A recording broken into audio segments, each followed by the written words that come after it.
मूसा अलैहिस्सलाम को अल्लाह ने हुक्म दिया कि अय मूसा फला फला बस्ती से निकल जाओ, क्योंकि उस बस्ती पर अल्लाह का अजाब नाजिल होने वाला है। तो मूसा अलैहिस्सलाम ने कहा, अल्लाह उस बस्ती में तेरा एक नेक बंदा भी रहता है। लो, नेक बंदा, नेक कह दिया, आप समझ गए होंगे, उसके अंदर हर खूबी है। नमाजी भी होगा, रोजदार भी होगा, अल्लाह वाला भी होगा, अल्लाह से डरता भी होगा, हलाल और हराम का ख्याल भी रखता होगा। मूसा अलैहिस्सलाम ने जब कहा, आय अल्लाह उस बस्ती में तेरा एक नेक बंदा भी मौजूद है, क्या मैं उस बंदे को अपने साथ निकाल लूं? अल्लाह ने फरमाया, नहीं, अय मूसा उस नेक बंदे को उसी बस्ती में रहने दो। अल्लाह का जब अजाब आएगा तो उस नेक आदमी पर भी आएगा। पूरी बस्ती को जब अल्लाह अपने अजाब में लपेटेगा तो उस नेक आदमी पर भी अल्लाह का अजाब आएगा। आने दो उसको, तुम उस बस्ती से मत निकालो। मूसा अलैहिस्सलाम ने कहा, अल्लाह उस नेक आदमी का कसूर क्या है, उस नेक आदमी की गलती क्या है, वो तो नेक है। अल्लाह रब्बुल आलमीन ने मूसा से कहा, अय मूसा उस नेक आदमी का कसूर यह है कि खुद वो नेक अमल करता है, नमाजें पढ़ता है, रोजा रखता है, लेकिन उन बस्ती वालों को नमाज का हुक्म नहीं देता, रोजे का हुक्म नहीं देता। वो अपनी नमाज पढ़ के चला आता है, अपना रोजा रख लेता है, लेकिन वो मोहल्ले वालों को नमाज और रोजे की दावत नहीं देता। वो नेक चीजों से का हुक्म नहीं देता और बुराइयों से नहीं रोकता। इसलिए उस आदमी पर भी अल्लाह का अजाब आएगा, मेरा अजाब उस नेक आदमी के ऊपर भी आएगा। ये वाकया हमें बतला रहा है कि हम नेक काम कर रहे हैं लेकिन बुरे लोगों को बुराइयों से नहीं रोक रहे हैं, और हम उनको नमाज और रोजे की तरफ नहीं बुला रहे हैं, अच्छे काम की तरफ नहीं बुला रहे हैं, तो हम भी बराबर के मुजरिम हैं। हम ही उसी फहरिस्त में, उसी लिस्ट में हमारा भी नाम लिखा जाएगा जिस लिस्ट के अंदर बुरे आदमियों का नाम लिखा हुआ है। हम बच नहीं सकते इससे। अल्लाह रब्बुल आलमीन ने कहा, मूसा उस नेक आदमी को भी उसी बस्ती में रहने दो। उस नेक आदमी को भी जब अजाब आएगा मेरा, बुरे आदमियों के साथ साथ उस नेक आदमी पर भी मेरा अजाब आएगा, उसको भी मिटा दिया जाएगा।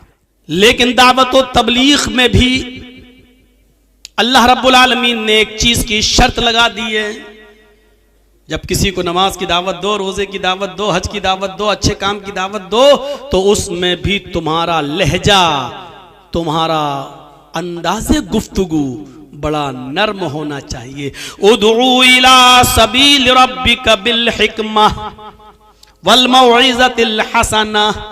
लोगों को जब अल्लाह के दीन की तरफ बुलाओ तो हिकमत के साथ, दूरंदेशी के साथ, होशियारी के साथ, अक्लमंदी के साथ, व मौइज़तिल हसना, और बेहतरीन अंदाज से बुलाओ।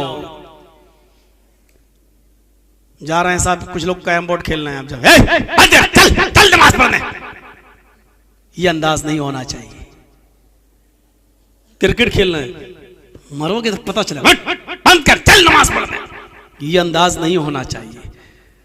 जब आप दीन की दावत के लिए भी किसी को बुलाएं तो उसमें भी लहजा नर्म हो, जबान से फूल झड़ रहे हों, और हिकमत हो, दानाई हो, अक्लमंदी हो, दूरंदेशी हो। इस बात का को याद रखिएगा, इस बात को मलहूज़े खातिर रखिएगा। साहब क्या कर रहे हैं? Carrom board. देखिए यार, आप जो चीज खेल रहे हैं, शतरंज खेल रहे हैं, कैरम बोर्ड खेल रहे हैं, मालूम है अल्लाह के नबी सल्लल्लाहु अलैहि वसल्लम ने फरमाया कि जिसने शतरंज खेला या हर वो खेल जिसमें वक्त की बर्बादी हो और फायदा कुछ ना हो, और एक और मसला याद रखिएगा, हर वो खेल जिससे सर फूटने का डर हो और आंख फूटने का डर हो, इस्लाम की नजर में वो खेल हराम है। अब मत पूछिएगा मौलाना क्रिकेट जायज है कि ना जायज, पाबंदी मोल मत लीजिएगा, अपने ऊपर मुसीबत मोल मत लीजिएगा। अल्लाह के नबी के जमाने में क्रिकेट नहीं था, अब जर्जी साहब क्रिकेट की हदीस कहां से लाए?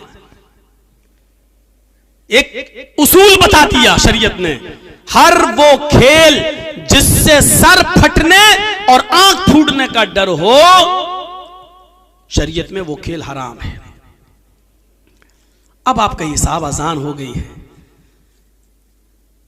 चलिए नमाज के लिए।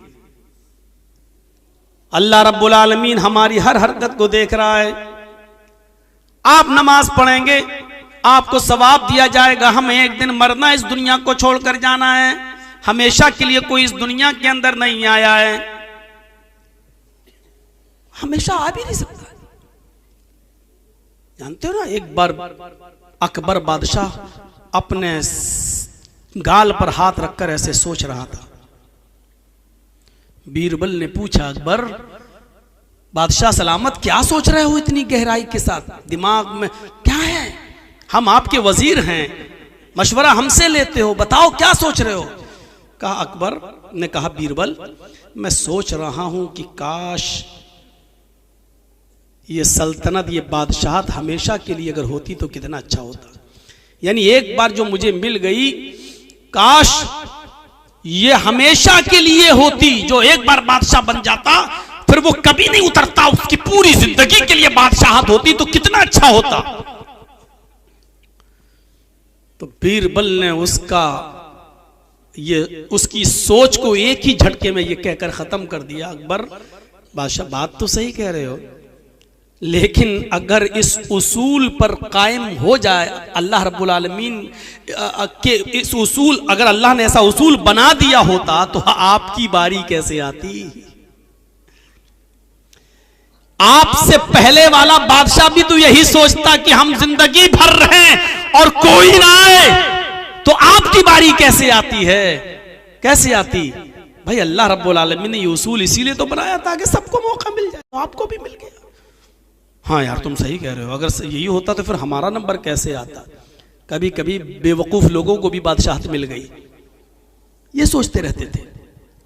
तो हमें हमेशा नहीं रहना। अगर इस अंदाज से आप समझाएंगे तो याद रखिएगा, इस अंदाज से आपने समझाया तो जरूर वो आपकी बात मानेगा, और नहीं मानेगा तो आपका कुछ नहीं बिगड़ेगा, आपका कुछ नहीं बिगड़ेगा।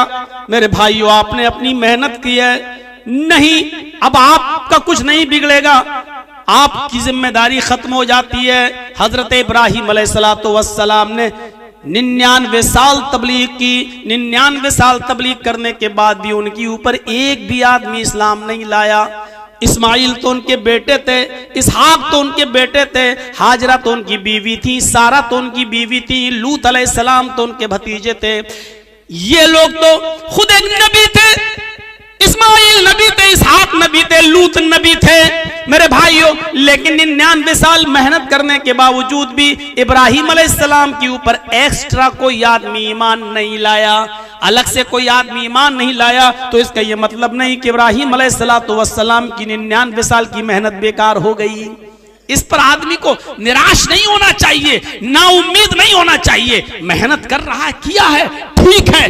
एक बाप अपने बेटे को पढ़ाता है, मेहनत करके पैसा कमाकर अपनी बच्चों की फीस पर खर्च करता है, 1 साल के बाद एग्जाम पे बेटा बैठता है, रिजल्ट आता है कि बच्चा फेल हो गया है। इसका मतलब यह नहीं कि बाप की मेहनत बेकार हो गई, नहीं, वो इस मर्तबा फेल हुआ है, फिर उसको समझाओ, फिर उसको माइल करो। हो सकता है कि उसने लॉकडाउन के मौके पर ऑनलाइन पढ़ाई के चक्कर में मोबाइल में ज्यादा दिमाग लगा दिया हो, अब मोबाइल में लगा रहता है, गेम खेल रहा है और तमाम चीजों में उलझ कर रह गया है, जिसकी वजह से वो कामयाब नहीं हो सका है। लेकिन ये कहना आपके यहाँ इलेक्शन हो रहा है, 20 कैंडिडेट खड़े हुए हैं, आप जिसको जिताना चाह रहे हैं उसके लिए रात दिन एक कर रहे हैं, मेहनत कर रहे हैं, पता चलता है नतीजे के वक्त कि आपका कैंडिडेट हार जाता है, दूसरा कैंडिडेट जीत जाता है। इसका यह मतलब नहीं कि आपकी मेहनत बेकार, आपने मेहनत की है, लेकिन आपको थोड़ा सा अफसोस जरूर होता है, वो होना चाहिए। लेकिन दावत और तबलीग का मामला ऐसा है कि यहां अफसोस की जरूरत ही नहीं है।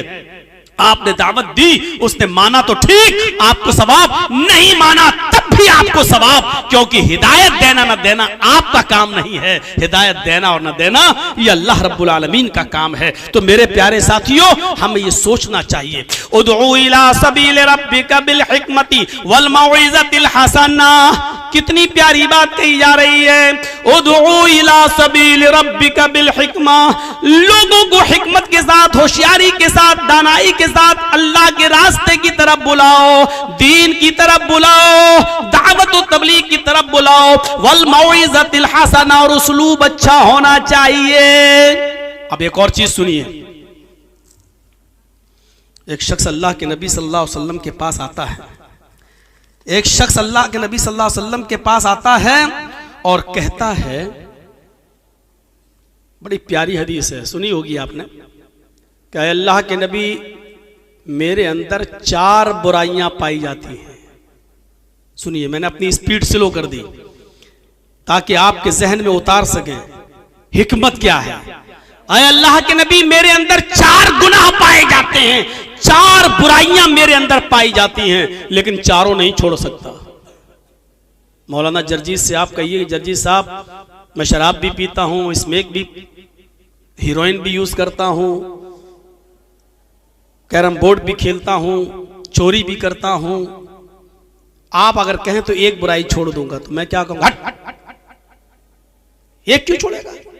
इस्लाम के अंदर पूरे के पूरे दाखिल हो जाओ, सारी बुराइयां छोड़ो। लेकिन सुनन बैहकी के अल्फाज, अल्लाह के नबी सल्लल्लाहु अलैहि वसल्लम के पास वो आया और खुद कह रहा है कि अल्लाह के नबी, मेरे अंदर 4 बुराइयां पाई जाती हैं, लेकिन चारों नहीं छूटती हैं। आप कहें तो एक छोड़ सकता हूं, चारों नहीं छोड़ सकता। तो आपने कहा, अच्छा ये बताओ कि लिस्ट वो बुराइयां हैं क्या? कहा, अल्लाह के रसूल, सबसे पहली बुराई तो ये है कि मैं शराब पीता हूं। ठीक। दूसरी बुराई ये है कि मैं शराब जब पी लेता हूं तो फिर मुझे ख्वाहिश होती है, तलब होती है, तो एक है मेरी गर्लफ्रेंड, दोस्त, जिसके साथ मेरे ताल्लुकात हैं, फिर मैं उसके साथ जिना भी करता हूं। और फिर जब रात ज्यादा हो जाती है तो रात के अंधेरे में निकलकर मैं तीसरा जुर्म भी करता हूं, मैं चोरी भी करता हूं। कितने गुनाह बता दिए उसने? 3। पहला जुर्म मेरा यह है कि मैं शराब पीता हूं। शराब के बाद मेरा दूसरा जुर्म यह होता है कि मैं रात में जिना करता हूं, और फिर जिना से जब मैं फारिग होता हूं तो रात में मैं चोरी भी करता हूं। आपने कहा चौथा? तुमने 4 गुनाह बताए ना, चौथा? का अल्लाह के रसूल, मैं झूठ भी बोलता हूं। आप कहें तो मैं एक छोड़ दूंगा। हिकमत देखो,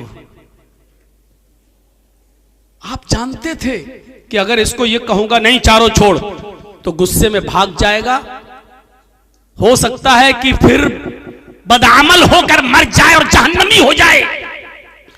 आपने उसके जज्बात को समझा, उसने एक्शन दिया तो आपने फौरन रिएक्शन नहीं दिया, नहीं चारों छोड़ो। जज्बात में आकर उससे चारों नहीं छुड़वाएंगे। देख रहे हैं आप, अल्लाह के नबी सल्लल्लाहु अलैहि वसल्लम ने कहा, अच्छा ऐसा करो, शराब भी पीते हो, हाँ, जिना भी करते हो, हाँ, चोरी भी करते हो, हाँ, और झूठ भी बोलते हो, हाँ। वो समझ रहा था कि इसमें शराब कहेंगे तो जरा मुश्किल होगा मेरे लिए छोड़ना, क्योंकि बीड़ी नहीं छूटती, जिसको शराब की लत लग जाए वो कैसे छूटेगी।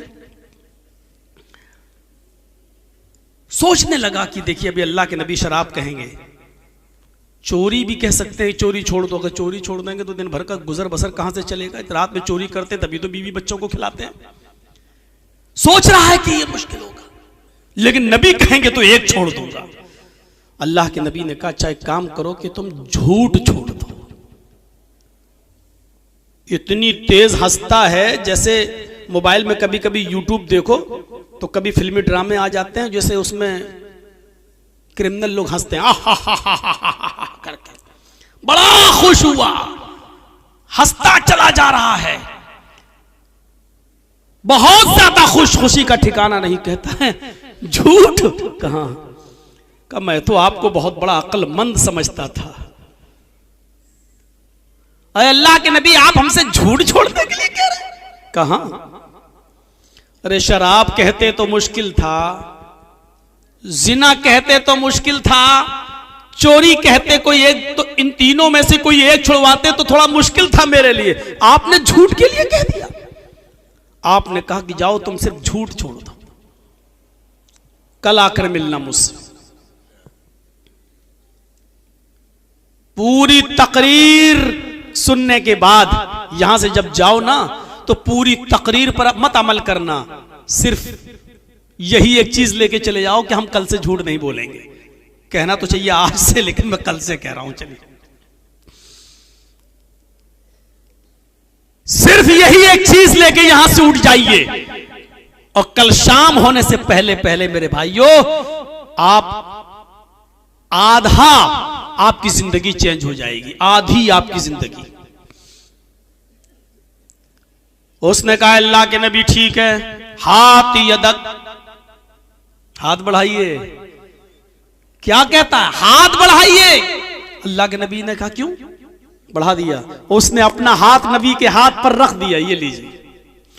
अल्लाह के नबी ने हाथ बढ़ाया, उसने भी हाथ बढ़ाया, दाहिना हाथ दाहिने हाथ के ऊपर रखकर उसने बैत की कसम खाई। आए अल्लाह के नबी, मैं अल्लाह की जात की किबरियाई की कसम खाकर कहता हूं, मैं उस रब्बुल जलाल की कसम खाता हूं जिसके कब्जे में हमारी आपकी जान है, सारी कायनात की जान है। मैं सबके सामने इस बात का पुख्ता अहद करता हूं, वादा करता हूं कि आज के बाद मैं कभी झूठ नहीं बोलूंगा। आपने कहा ठीक है जाओ।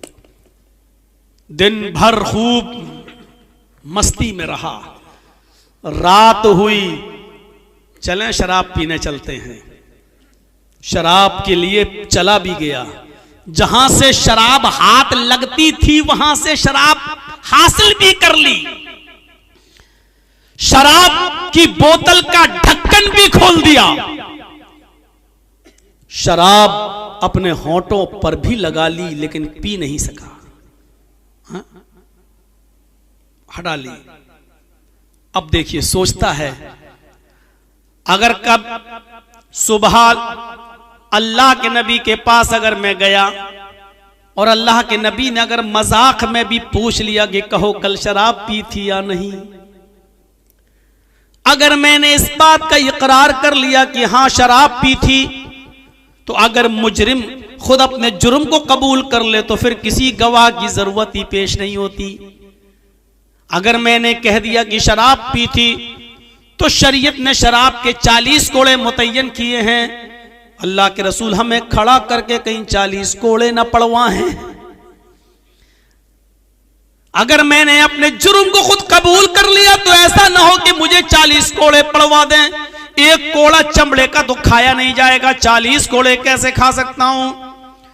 और अगर मैंने ये कह दिया कि नहीं मैंने शराब नहीं पी थी, तो इतने लोगों के सामने मैंने उस जात की किबरियाई की कसम खाई है कि मैं अल्लाह के इज्जत और जलाल की कसम खा के कहता हूं जिसके कब्जे में मेरी जान है, आज के बाद मैं शराब को हाथ नहीं लगाऊंगा। अगर उसकी कसम खाई है मैंने, अगर मैंने ये कह दिया कि नहीं पी थी, तो ये कसम की बेहुरमती होगी, झूठ हो जाएगा। कुछ भी हो, मैं अल्लाह रब्बुल आलमीन की जात की कसम खाने के बाद उस रब्बुल जलाल के साथ धोखाधड़ी नहीं कर सकता। मैं झूठ तो बोलूंगा नहीं, और शराब पीने के बाद 40 कोड़े खाऊंगा नहीं।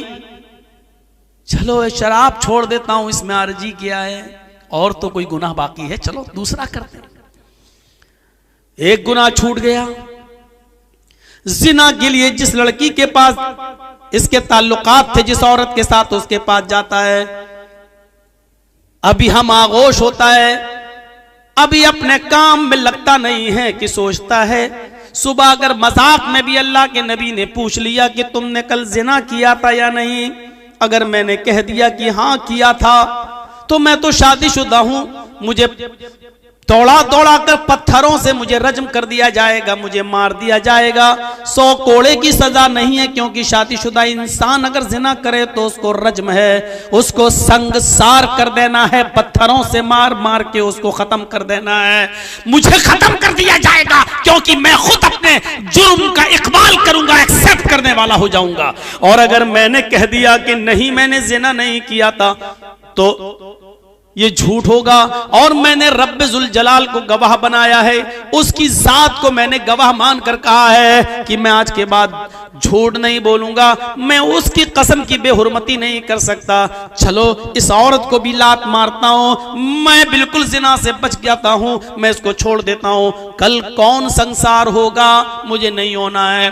फिर आता है रात की तारीकी में एक दीवार पे चढ़ जाता है, उस दीवार से फलांग कर जंप लगाकर किसी के घर में नक्म भी लगा देता है।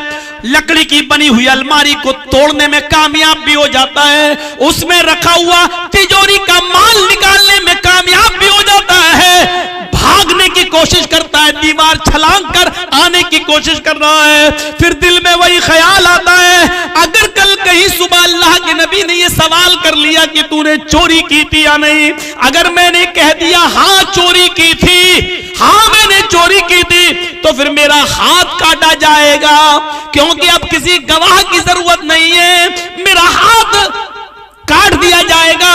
और अगर मैंने कह दिया नहीं तो ये झूठ होगा और अल्लाह रब्बुल आलमीन की कसम